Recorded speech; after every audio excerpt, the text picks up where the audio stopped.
Swadika, welcome to Thailand today. I'm Hunny Narula. The first Autogyro Cavalon has arrived in Phuket, Thailand. Today we'll be finding out more about this plane. Why is it special?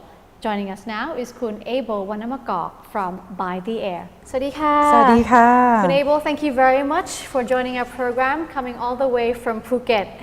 To begin with, tell us a bit about the Autogyro Cavalon. What makes this plane interesting? Well, the Autogyro is the Autogyro Cavalon. In fact, is the first model that was imported into Thailand from By the Air. It's actually a blend between a helicopter and a fixed-wing airplane. And for those who may not know what is a gyroplane or a gyrocopter, the gyroplane is a little bit different from the helicopter. It's not as widely used because it doesn't have the flexibility of a helicopter. Right. But helicopter, you have the wind pulling from on top of the helicopter, and the engine of the helicopter is attached to the rotor. So you can pull it up and it can hover. But with the gyroplane, the engine is not connected to the rotor. And it's actually pushed by the propeller, which is just like the airplane. The propeller pushes the plane forward. And then initially, to start the rotor of the gyrocopter, you have an auto rotation, which starts it initially. But when it gets up into the air, the rotor spins because the wind passes through the rotor and then the propeller pushing it. And that's how it creates the lift. And that's the reason that the gyroplane flies, but it flies a lot like an airplane. I see. Yes. So is this a new innovation? No, actually, from what I was told and from some research, the gyroplane was built and developed before the helicopter. In the good old days? In the good old days, yes. So it should be in the 1930s, 40s? I think the design itself was in the ages of actually much before that. But for people our age, we understand that the gyroplane that is widely used was used in the Spanish military in the 1923s. I see. And I think the reason that they developed it is they wanted to find an airplane or develop an airplane that can fly safely at a slow speed. And I'm not sure exactly what they were planning to do with that in the military. So a gyrocopter is different than a helicopter. It functions differently. It functions differently. It flies like an airplane, but it looks like a helicopter because of the rotor. It's like a, what do you call it? A look krung, a mixed baby of the airplane A hybrid. And the helicopter, exactly. I see. So from the looks outside, it looks like a helicopter. Yes. But what about the inside? Well, you're gonna have to really ask a pilot, because I am not yet a pilot, but the inside, from what I understand, is that it's new technology. It's built in Germany. So they kind of simplified a lot of the instruments that is required. So it is technically, based on what my pilot friends are telling me, it's a lot easier to fly than a helicopter. But it might be a little bit more difficult to fly than a small fixed-wing airplane. Yes. Now, it is interesting. It flies without using any machines. No, it does. It does? It's with the propeller. Yes, the propeller is the engine, which is in the back. Yep. And then you have the rotor on the top. Yeah, that creates the stability of flying slowly. Yes. And it can almost hover, depending on how technical and how much experience the pilot has, and also the wind conditions.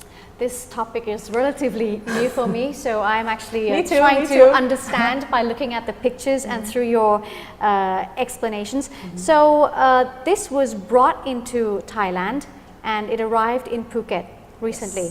Yes. The first destination in Thailand since March. The Cavalon, yes, it arrived for the first time at the end of March 2014. And it was brought in by, it was made in Germany, imported from Germany. Yes. So is this solely made and available in Germany, the Cavalon? No, at the moment, the company that produce and manufacture the Autogyro Cavalon and also the MTO Sport and Calidus, which are two other models, they are the biggest gyrocopter, gyroplane producers in the world. They've been around for 10 years. I'm sure there are other companies out there that produce other types of gyroplanes that are older than they are. Now I forgot your question, actually. Okay, is it safe? Yes. It is safe. Yes, because if you can understand, this is common knowledge, you have more accidents on the road than on the air. And that is because you must do a lot of checks before you fly. Because you don't have, you cannot stall like a car on the road.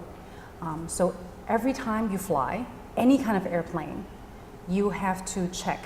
So there is a full list that we check the airplanes that we have to go through before we fly. Every 100 hours, we do a service maintenance, which means we have to take the whole plane apart, check and make sure all the screws are tight, check and make sure, because we already did that once when our pilot was, our instructor pilot was here from Sweden. So every 100 hours we have to do that. And because the autogyro, because the rotor is not connected to the engine, if the engine dies, our instructor told us that you have approximately 30 seconds to land the gyroplane before it crashes. So you have 30 seconds to find flat enough land to land, or you can fly slow enough over the waters, and then the passenger will have to exit because everybody has to wear a life vest. So the passenger will have to jump out into the water first, and then the pilot will jump out second, and then you have to leave the plane. So it's only 30 seconds. Comparing it with the helicopter, I think you just crash. So because there's no chance. Yeah, because the engine is connected to the rotor. So when your engine dies, your plane just spins down. Yes. Now, this model, the Cavalon that was imported to Phuket, is this the newest model available? I don't think this, actually, I'm not quite sure 100% actually this question. I just know this is one of the model that won the most awards. I think there was models that was designed before it for this particular company. If you're talking about gyroplanes in general, I'm not sure if there are other companies out there that have developed newer models than the Cavalon, but the Cavalon is pretty new in this industry for the gyroplanes. Now, when you bring this into a country like Thailand, do you have to consider, the weather conditions? Is it like suitable to fly in a place like Phuket? Does that come into consideration? Well, definitely. I think if the wind is too strong, if the weather is not good, obviously it's not safe to fly. As a person who is not yet a pilot, I think that's common sense. I think in Phuket is actually a really, really great place to fly because first you have all the islands, the scenery is beautiful, ocean is it's another kind of experience that you can have, and the weather is pretty stable. You don't have 4 seasons, you have only 2 seasons. When it rains, you don't fly. When the wind is too strong, then you don't fly. I see. So basically, if the weather is good anywhere, a plane can fly, and the Autogyro can fly as well. Yes, from what I was told, if the wind is more than 20 knots, then the pilot will decide whether they will fly or not. Yes, but it's mainly for recreational purposes. Yeah, talking about that, this plane, what is it used for mainly today? Because in the olden days, it was used in the Spanish military, as you mentioned, in 1923. But for now, is it a plane for sports? Is it a hobby? What is it for? Yes, it's mainly like a toy for rich guys or girls. It's mainly for recreational purposes. It's for sports flying. And I do know that some government agencies do use the planes to inspect maybe like their developments, their lands, or to check the electricity and things like that. So it is used for some kind of purpose because you can fly very slow and safely. What's the cost of a plane like this? Is it expensive? For us to bring the plane in from Germany, including all the costs, is 6.5 million baht. 6.5 million baht. Yes. Now, with the plane in Phuket, what has been the response? People seeing something so different. The first Autogyro Cavalon ever in the kingdom. Yes. Well, it's we call it the bumblebee. Actually, we call it a bee. It's yellow, And everybody has Sounds been... like the Transformer. Exactly, yeah, Bumblebee, but Bumblebee Phuket.